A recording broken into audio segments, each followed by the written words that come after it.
প্রথমার্ধ শেষে প্রকৃতির বিরূপ আচরণে প্রায় 2 ঘন্টা বন্ধ থাকলো ম্যাচ।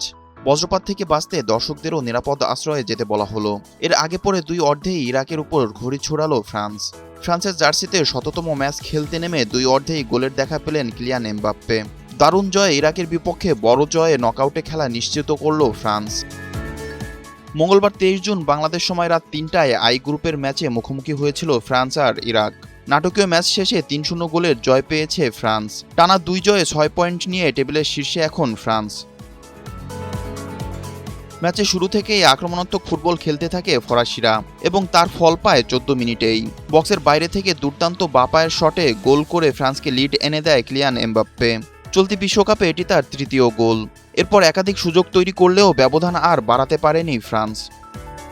বসুন্ধরা টিস্যু, অশুদ্ধতার বিরুদ্ধে এক বিন্দুও ছাড় নয়।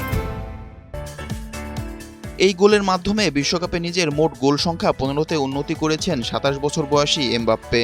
ফলে বিশ্বকাপ ইতিহাসে সর্বোচ্চ গোলদাতা লিওনেল মেসির 18 গোলের রেকর্ড থেকে তিনি এখন মাত্র 3 গোল দূরে অবস্থান করছেন। অন্যদিকে পিছিয়ে পড়ার পর ইরাকও কয়েকটি আক্রমণ সাজানোর চেষ্টা করেও ফ্রান্সের রক্ষণভাগ ভাঙতে পারেনি। ফলে 1-0 ব্যবধান নিয়েই বিরতিতে যায় 2 দল। ম্যাচে 54তম মিনিটে বড় ভুল করে বসে ইরাক। ইরাকের ডিফেন্ডার জায়েদ তাহসিন পাস দেন গোলরক্ষকের কাছে, কিন্তু সেটি নিয়ন্ত্রণে নিতে পারেননি গোলরক্ষক। পেনাল্টি বক্সের মধ্যে বল পেয়ে যান ওসমান দেমবেলে।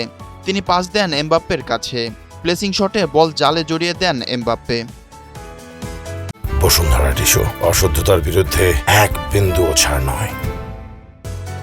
ম্যাচের ৬৬তম মিনিটে ব্যবধান বাড়ান দেমবেলে। মাঝ মাঠে বল পেয়ে একাই বল নিয়ে বক্সের সামনে চলে যান মাইকেল ওলিসে।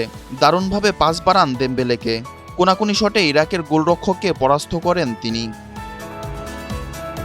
ম্যাচে ৭৬তম মিনিটে ব্যবধান কমানোর দারুণ সুযোগ পেয়েছিল ইরাক, কিন্তু সুযোগ কাজে লাগাতে পারেনি তারা। অলি আল হামাদির হেড চলে যায় বাইরে দিয়ে, তাতেই গোল ছাড়াই পরাজয় বরণ করতে হয় তাদের।